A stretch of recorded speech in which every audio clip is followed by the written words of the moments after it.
അസ്സലാമു അലൈക്കും. എല്ലാവർക്കും തിരിച്ചറിവിലേക്ക് സ്വാഗതം. നമ്മൾ ഇന്ന് സംസാരിക്കുന്നത് ഒരു ഗഹനമായ വിഷയമാണ്. പലപ്പോഴും നമ്മൾ കേൾക്കുന്നതാണ് ഒരു വിശ്വാസിക്ക് കമ്മ്യൂണിസ്റ്റ് മാർക്സിസ്റ്റ് ചിന്താഗതികൾ അതുമായിട്ട് യോജിച്ചു പോകാൻ പറ്റുമോ എന്നുള്ളത്. മാർക്സിസവും കമ്മ്യൂണിസവും ഇസ്ലാമും തമ്മിലുള്ള എന്താണ് അതിനെ വ്യതിരിക്തമാക്കുന്നത്, എന്താണ് അതിൻ്റെ പ്രധാനപ്പെട്ട വ്യത്യാസങ്ങൾ എന്ന് ചെറിയ രീതിയിൽ പഠിക്കാനുള്ള ഒരു ശ്രമമാണ് നമ്മൾ ഇന്നിവിടെ നടത്തുന്നത്. സത്യത്തിൽ ഇത് രണ്ടും തമ്മിലുള്ള വ്യത്യാസങ്ങൾ പ്രധാനമായിട്ട് മാർക്സിസം കമ്മ്യൂണിസം എന്ന് പറയുന്നത് ഈ വ്യാവസായിക വിപ്ലവത്തിന് ശേഷം ലോകത്ത് സാമ്പത്തികമായ ഒരു അസമത്വം വളരെ വലിയ രീതിയിൽ പ്രകടമായി. 1929 ശേഷമുള്ള 1929 സാമ്പത്തിക മാന്ദ്യം, പിന്നെ ഒരുപാട് ഫാക്ടറി മുതലാളിമാർ സമ്പന്നന്മാർ കൂടുതൽ സമ്പന്നരാകുകയും പാവങ്ങൾ കൂടുതൽ പാവങ്ങളാവുകയും ചെയ്ത ഒരു പ്രത്യേക സാഹചര്യത്തിൽ എല്ലാ ജനങ്ങൾക്കും ഈ സാമ്പത്തിക പ്രതിസന്ധിയുടെ തുല്യത, ആ സമത്വം വിഭാവന ചെയ്യുന്ന ഒരു പ്രത്യയ ശാസ്ത്രം സ്വീകാര്യമായി വന്നു എന്നുള്ളതാണ് മാർക്സിസത്തിന് തുടക്കത്തിലുണ്ടായ ഒരു സാഹചര്യം. നമുക്കറിയാം, ജർമ്മൻ ചിന്തകരായ മാർക്സും എംഗൽസും ചേർന്ന് ഉണ്ടാക്കിയ കമ്മ്യൂണിസ്റ്റ് മാനിഫെസ്റ്റോ അങ്ങനെ വിശദമായി പറയുന്നില്ല. അത് രണ്ട് മനുഷ്യരുടെ ചിന്താഗതിയിൽ നിന്നുണ്ടായ പ്രത്യയശാസ്ത്രമാണ് മാർക്സിസം. അതേസമയം ഇസ്ലാം എന്ന് പറയുന്നത്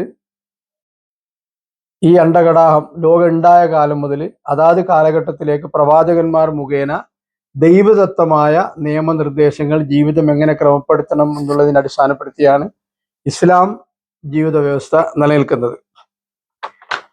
ഈ മാർക്സിസത്തിന്റെ ഒരു പ്രത്യേകത എന്ന് പറഞ്ഞാൽ ഈ സാമൂഹ്യ പരിവർത്തനം നിർണയിക്കുന്നതിൽ സാമ്പത്തിക ഘടകങ്ങൾക്ക് കൂടുതൽ അമിത പ്രാധാന്യം നൽകി എന്നുള്ളതാണ് മാർക്സിസത്തിന്റെ ഒരു വിഷയം.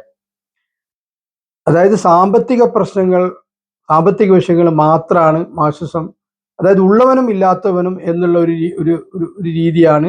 അതിൽ നിന്നാണ് മുതലാളിത്വം, ബൂർഷ, ഭൂമുടമ, അങ്ങനെ കുറേ ടെർമിനോളജികൾ കടന്നു വരുന്നത്. അതേസമയം ഇസ്ലാമിക വീക്ഷണത്തിൽ സാമ്പത്തിക ഘടകങ്ങൾ മാത്രമല്ല അടിസ്ഥാനം. ഒരാളെ ജീവിതത്തിന്റെ സമസ്ത മേഖലകളിലും സാമൂഹ്യ മാറ്റത്തെ നിർണയിക്കുന്നതിന് ധാർമ്മികമായ ചിന്താഗതികൾക്കും അതാത് കാലങ്ങളിൽ ദൈവം നൽകിയ ഓരോ നിർദ്ദേശങ്ങളുണ്ട്. പ്രവാചകന്മാർ മുഖേന, വേദഗ്രന്ഥങ്ങൾ മുഖേന ദൈവം മനുഷ്യന് നൽകിയ ഉപദേശങ്ങളിലാണ് ഇസ്ലാമിന്റെ അടിത്തറ. പിന്നെ നമ്മൾ കേട്ട ഒരു വാക്കാണ് വൈരുദ്ധ്യാത്മിക ഭൗതികവാദം. വൈരുദ്ധ്യം ഉണ്ടായാലും ഇല്ലെങ്കിലും ഭൗതികവാദം ഒരിക്കലും ഇസ്ലാം അംഗീകരിക്കുന്നില്ല. അതായത് നിലനിൽപ്പ് എന്ന് പറയുന്നത് ഭൗതിക പദാർത്ഥങ്ങൾക്ക് മാത്രമാണെന്നും ദൈവം, ആത്മാവ്, സൂപ്പർ നാച്ചുറൽ, അങ്ങനെ മരണാനന്തര ജീവനം, ഇങ്ങനത്തെ കാര്യങ്ങൾക്കൊന്നും മാർക്സിസം അംഗീകരിക്കുന്നില്ല. അതുകൊണ്ടാണ് ഒരു വിശ്വാസിക്ക് മാർക്സിസ്റ്റ് ചിന്താഗതിയായിട്ട് മുന്നോട്ട് കൊണ്ടുപോകാൻ കഴിയില്ല എന്ന് പറയാൻ കാരണം എല്ലാ പ്രതിഭാസങ്ങളും ഭൗതിക പദാർത്ഥങ്ങളുടെ പരസ്പര ഇടപെടലിന്റെ ഫലമാണ് എന്നതാണ് ഭൗതികവാദം. അത് ഇസ്ലാമിന് അന്യമാണ്. പിന്നെ ഒരു പ്രധാന പ്രശ്നം, മാർക്സിസ്റ്റ് ഭരണവ്യവസ്ഥിതി മറ്റു വിശ്വാസികൾക്കും ഇതര സമൂഹങ്ങൾക്കും യാതൊരു സ്വാതന്ത്ര്യവും കൊടുക്കുന്നില്ല. അതേസമയം ഇസ്ലാം അങ്ങനല്ല.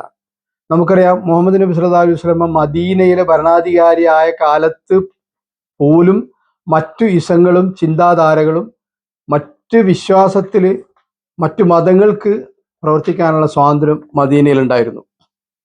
പിന്നെ മാർക്സിസ്റ്റ് ചിന്താഗതി നാളിതുവരെ മനുഷ്യ സമൂഹത്തിൽ, മനുഷ്യ ചരിത്രത്തിൽ നടന്ന എല്ലാ സമരങ്ങളും, എല്ലാ പ്രശ്നങ്ങളും ഉള്ളവനും ഇല്ലാത്തവനും തമ്മിലുള്ള അതായിരുന്നു അടിസ്ഥാന കാരണം എന്നാണ് മാർക്സിസ്റ്റ് മുന്നോട്ട് വെക്കുന്ന പ്രത്യയശാസ്ത്രം. സത്യത്തിൽ അങ്ങനല്ല. അതിൽ വിശ്വാസത്തിന്റെ ഭാഗങ്ങളുണ്ട്. അതേസമയം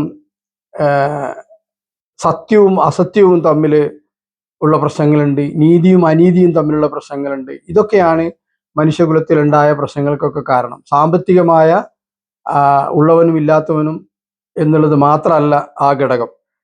അതുപോലെ തന്നെ ഉൽപാദനത്തിന് ഉപയോഗിക്കുന്ന സ്വത്തുക്കളുടെ സ്വകാര്യ ഉടമസ്ഥത ഇല്ലാതാക്കണമെന്നാണ് മാർക്സിയൻ ചിന്താഗതി. അത് ഇസ്ലാം അംഗീകരിക്കുന്നില്ല. മനുഷ്യർക്ക് പരമ്പരാഗതമായി ഉടമസ്ഥാവകാശം, സ്വത്തിന്റെ ഉടമസ്ഥാവകാശം ഇസ്ലാം അംഗീകരിക്കുന്നുണ്ട്. അത് പരമ്പരാഗതമായി ഇപ്പൊ എനിക്ക് കിട്ടിയ പരമ്പരാഗത സ്വത്ത് സ്റ്റേറ്റ് തട്ടിപ്പറിച്ചിട്ട് ബാക്കിയുള്ളവർക്ക് റേഷൻ കൊടുക്കുക എന്നുള്ളത് അക്രമമായിട്ടാണ് ഇസ്ലാമിന്റെ ചിന്താഗതി.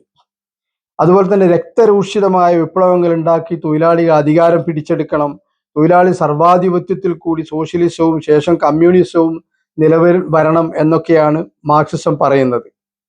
അതേസമയം ഇസ്ലാം വിഭാവന ചെയ്യുന്ന പ്രത്യയശാസ്ത്രം രണ്ടും ലക്ഷ്യം ഒന്ന് തന്നെ. പക്ഷെ ലക്ഷ്യം മാത്രം നന്നായാൽ പോരാ, മാർഗവും നന്നാവണം. ഇസ്ലാമിക വ്യവസ്ഥിതിയിൽ ബലപ്രയോഗമില്ല. ഇസ്ലാമിൻ ആൾക്കാർ കടന്നു വരുന്നത് ബലപ്രയോഗത്താൽ അല്ല. കാരണം സത്യം മനസ്സിലാക്കി സ്വാഭാവിക മനംമാറ്റത്തിൽ കൂടിയാണ് ഇസ്ലാമിലേക്ക് ആളുകൾ കടന്നു വരുന്നത്. അതുപോലെ തന്നെ സ്വകാര്യ മൂലധനത്തെയും മുതലാളിത്തത്തെയും പാടെ നിഷേധിച്ചുകൊണ്ട് മാർക്സിസം അതിൻ്റെ അസഹിഷ്ണുത പ്രകടിപ്പിക്കുന്നുണ്ട്. ഇസ്ലാം മുതലാളിത്തത്തെ നിഷേധിക്കുന്നില്ല. മുതലാളിത്തത്തിന്റെ ഗുണങ്ങൾ അംഗീകരിക്കുന്നതോടുകൂടി തന്നെ മുതലാളിത്തത്തിന്റെ ദോഷങ്ങളെ നിരാകരിക്കുകയും ചെയ്യുന്നുണ്ട്. അതായത് ഉള്ളവൻ ഇല്ലാത്തവന് സഹായിക്കണം, സക്കാത്ത്, സദക്ക എന്നിങ്ങനെ ഒരുപാട് മാർഗങ്ങളിൽ കൂടി സഹായിക്കണം. അതേസമയം ഉള്ളവന്റെ സമ്പത്തിലെ നിശ്ചിത ശതമാനം പാവപ്പെട്ടവന്റെ അവകാശമാണ് എന്നുള്ളതാണ് ഇസ്ലാമിന്റെ പ്രത്യയശാസ്ത്രം. ഭരണകൂടത്തിന്റെ ആജ്ഞപ്രകാരം ഉൽപാദനം നടത്തുക, ഉൽപ്പാദിപ്പിച്ചത് ഭരണകൂടം അങ്ങ് എടുത്തുകൊണ്ട് പോവുക, എന്നിട്ട് അത് ഉൽപ്പാദിപ്പിച്ചവന് എല്ലാവർക്കും അത് വിതരണം ചെയ്യുക. ഈ രീതിയൊന്നും, ഇതൊക്കെ മനുഷ്യന്റെ മേൽ അടിച്ചേൽപ്പിക്കുന്ന അടിമത്തമായിട്ടാണ് ഇസ്ലാം കണക്കാക്കുന്നത്. അതേസമയം ഇസ്ലാമിന്റെ ഭരണ വ്യവസ്ഥയിൽ സാമൂഹ്യക്ഷേമത്തിന് സക്കാത്തും വികസനത്തിന് മറ്റു ചെലവുകൾക്ക് നികുതിയും ജനങ്ങളിൽ നിന്ന് വാങ്ങാം എന്ന് ഇസ്ലാം നിഷ്കർഷിക്കുന്നുണ്ട്.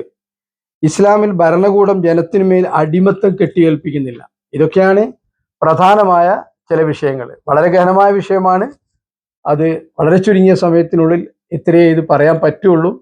ഇൻഷാ അല്ലാ മറ്റൊരു വിഷയവുമായി പിന്നൊരിക്കൽ വരാം. എല്ലാവർക്കും നന്ദി. Thank you. അസ്സലാമു അലൈക്കും.